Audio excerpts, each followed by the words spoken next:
Fiancée admitted to her friends she's only marrying me for money, so I dumped her and cut her off. I am 29 years old now, with an MBA and a very cushy position in my father's company. I know this makes me sound like some kind of snobby rich kid, but hear me out.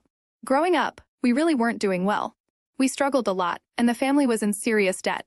I was young at the time, so I don't know every single detail, but my dad made a very risky loan using our house as collateral. The only thing of value that we owned since it was his grandfather's house. That loan was what helped him start up his business. And despite a rocky start, things have gotten so good. It wasn't fun when it was happening, but looking back, I'm very grateful that I wasn't born with a silver spoon in my mouth because I personally think it made me more down to earth. It also helped me appreciate the value of hard work. It was part of what inspired me to go out and get an MBA because I wanted to add value to what my father had built. So, as much as being the son in his father's company makes me sound like an untalented brat benefiting from nepotism, I'll admit I am to some degree. But I know I'm there on merit at the same time. I've worked hard, and I've put in my own effort to help the company grow. Because of this, my family is now pretty well off, and so am I on a personal level. I've become very financially sensible since I know we never always had this money, so it's a big blessing. I've been very cautious when it comes to relationships, because I personally feel that you have to make a lot of effort to find people who aren't shallow. With my money, I think it's just a little bit tougher to know who is there for you and not your bank account. In my mid-20s, when things had really gone into full throttle, I dated a lot. I mean, a lot. Many of them didn't go past the first date. I'd probably say that I only went on a third date a handful of times. I could probably count the number on one hand. Anyway, it was about 2.5 years ago that I met someone, and honestly, she was gorgeous. I saw her smile, and I had to go and say hi to her. I found out that her name was Brianna, and that she was a nurse. I think that made me find her even more attractive because it's a profession that I really respect. I asked her for her number right there, and that was how things between us started. I've always been very cautious in relationships. When I start one, it's with the aim of going the distance. I always try to see whether I can see my wife in someone before I even take things seriously. I think that's why I always try to make sure that my money is at most a quarter of the reason someone is with me. It'd be stupid for me to assume it doesn't make me more of a catch to women, but I don't want to find myself in a relationship with anyone who considers that to be the primary reason they're with me. I honestly didn't see any gold digger behavior with Brianna. She was smart, amazing to talk with, funny, and she just brought everything that I wanted to the table. So, 2 years and some months after we met, I popped the question to her, and she said yes. As we speak, Brianna is my fiancée, and it made me extremely happy when she agreed to spend the rest of her life with me. Now, I'm getting to the point of this whole thing, but before I get there, there was one major event that sort of soured me, and I think it's worth mentioning here. Obviously, she got to know more about the full extent of my family's finances when we got closer and closer. She knew my family wasn't poor and that we were doing well. So, a few months after the proposal, I brought up the idea of a prenup to her. Honestly, it seemed like a very reasonable discussion to have, but she apparently didn't think so. She flipped out at me. According to her, me suggesting a prenup to her was bad in 2 ways. The first was that it seemed to her that I didn't believe our relationship was going to go the distance. Obviously, that's not the case, but even if I put 110% into the marriage and she wakes up one day and decides she's done, I can't do anything about that. The second reason was that it meant I didn't trust her not to try and rob me blind in the event that things didn't work out the way we wanted. That's the summary of it, but we ended up going back and forth for a full hour, going to sleep mad at each other. After spending the entire night deliberating about it, I let her know that it wasn't going to be necessary. Yes, I know that was very stupid, but I love her immensely, so I chose to let it slide because I didn't want the prenup to be the reason why we fell apart. Things got better between us quite soon after that. Now, this is the point where I really need third parties to tell me what to do. One of my fiancé's colleagues was having a barbecue, and she invited me to go along with her. I decided it would be a good chance for me to meet some of the people she worked with, since she mentioned them pretty frequently. When I got there, everyone was nice to me, and it was a good time. Honestly, I met a bunch of the nurses who worked alongside her on most shifts as well. At one point, I was outside chatting about sports and socks with the men. I knew she was inside gossiping with her girls, which was fine. At a point, I needed to go take a piss, so I headed back into the house through the back door. Now, I don't know how to describe it, but the back door led into a hallway, which ended in the living room. Standing at the back door, you wouldn't be able to see anyone sitting in the living room. At least not until you turned the corner. It was as I was heading to the bathroom that I heard my fiancé's voice and some others. From the first sentence, it was so clear that I was the topic of conversation. It started with them talking about how well I dressed, but that seemed to naturally transition into how expensive I dressed. Then my money came up. The girls were talking about how lucky she was to get someone with money, a lot of chirping and giggling. And then I heard my fiancé say something that felt like a punch in the gut. He has a lot of money, and honestly, his money is the best part of him by far.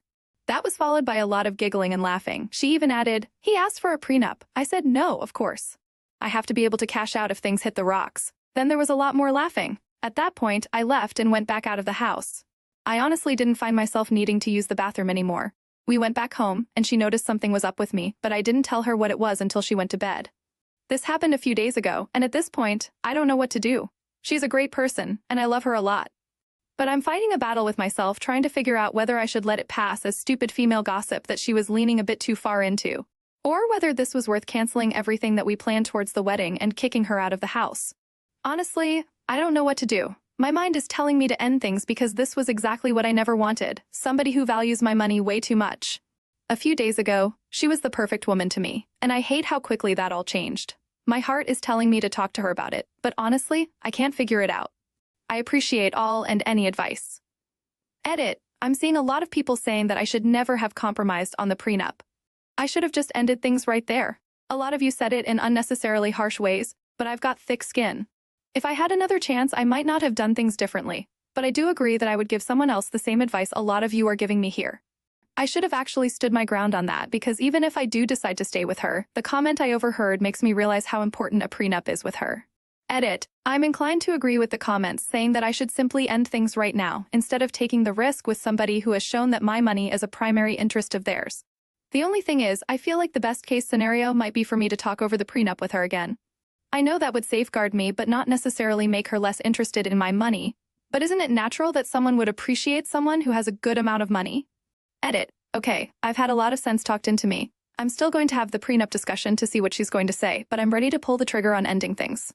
I love Brianna a lot, so it's a lot easier said than done for me to let her go. I want to know that I gave things a chance. Ah, the joys of romance, where even the most solid relationship can hit a financial pothole. It's like driving a Ferrari straight into a speed bump, jarring and potentially catastrophic for your wallet. But you're not OP. For every dark cloud has a silver lining, or in your case, a prenuptial agreement. It's the modern-day equivalent of Cupid's arrow, ensuring that even if love flies out the window, your assets stay firmly in your bank account. And let's not forget your fiancé's candid commentary on your net worth. It's like a Yelp review for relationships, 5 stars for financial stability, but service could be better. If only love came with a money-back guarantee, right? Update. Here's the update that I know a lot of you were waiting for on the story of my fiancé, whom I caught telling her friends that money was the best part of me. Things have come to a close, and I'm more than happy about the way they've gone. The first thing that I needed to do was talk to Brianna again regarding the prenup. I think it was about a week after we got back from the barbecue that I told her to sit down so that we could have a discussion. I told her that we needed to discuss the prenup situation again, and just like last time, she flared up. I think it was even worse the second time around. She went on again about how it was just a sign that I didn't trust her and that I wasn't rooting for the relationship to work. I tried to shift things to how it was more about protecting my father's hard work. I own a sizable chunk of his company than myself, but she wasn't having it. She kept raging on, and I really did my best to get her to see my angle, but it wasn't working. I asked her whether she would marry me if I said the prenup was a must. She didn't seem to think about it long before she said that she would strongly reconsider our future together. I think it was at that point that I realized I wasn't going to win her over.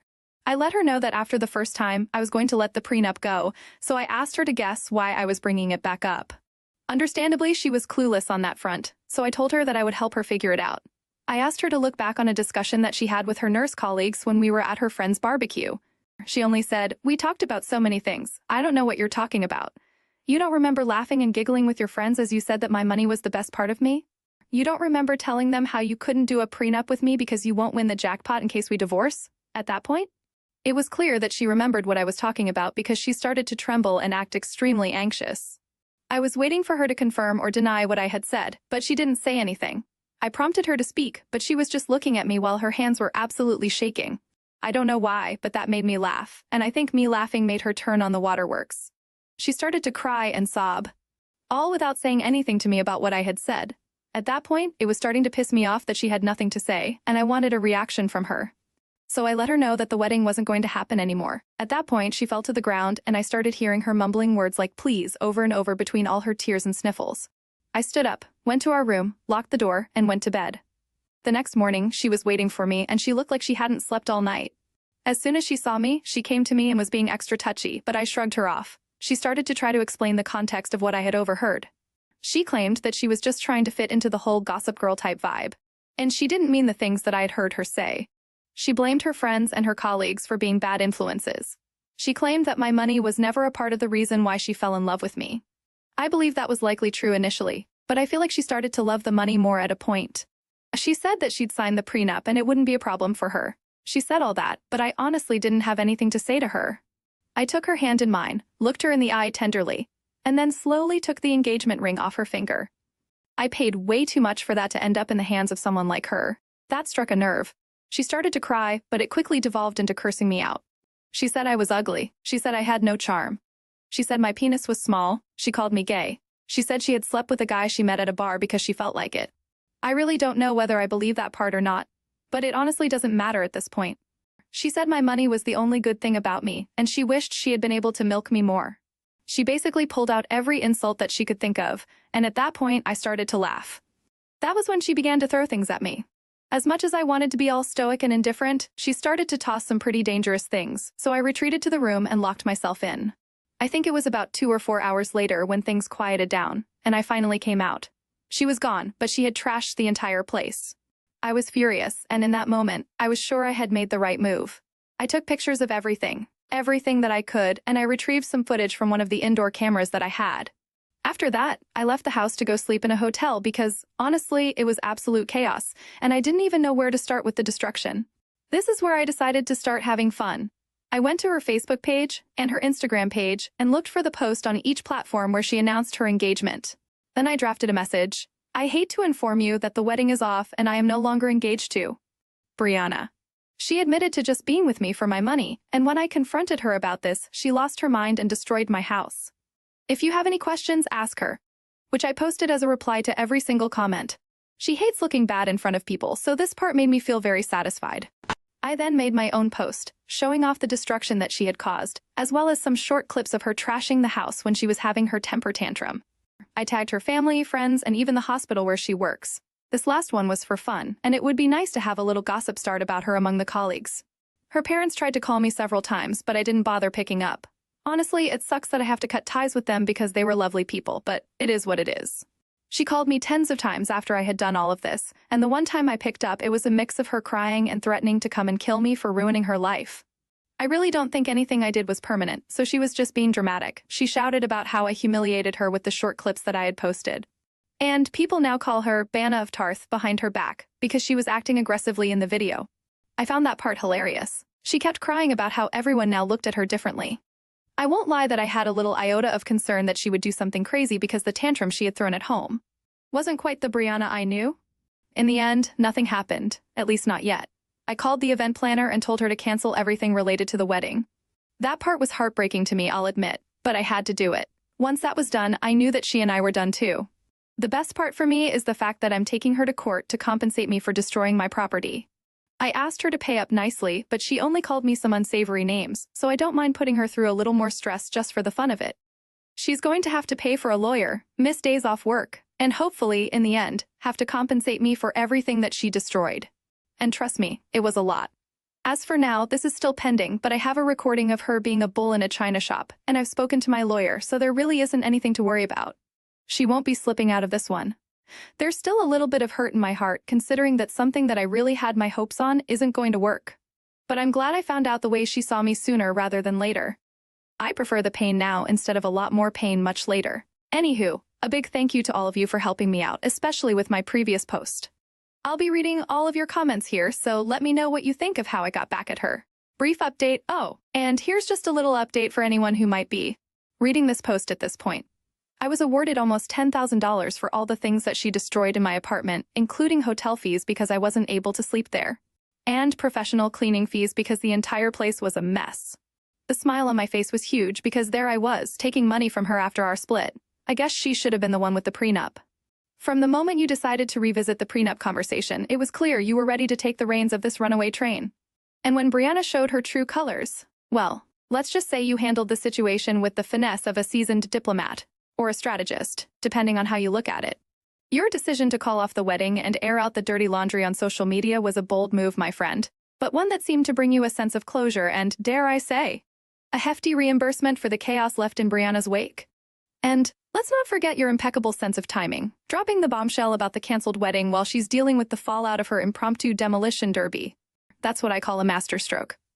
But perhaps the most satisfying part of this whole ordeal is the sweet taste of justice served piping hot in the form of nearly $10,000 settlement. It's like the universe saying, "Hey OP, here's a little something for your troubles. While your heart may still be on the mend, your wallet is looking pretty healthy there, OP. All the best." What do you think of prenups? What would you have done? Thank you for joining us today. Be sure to like and subscribe, and hit the notification bell so you don't miss out on our next video. See you next time.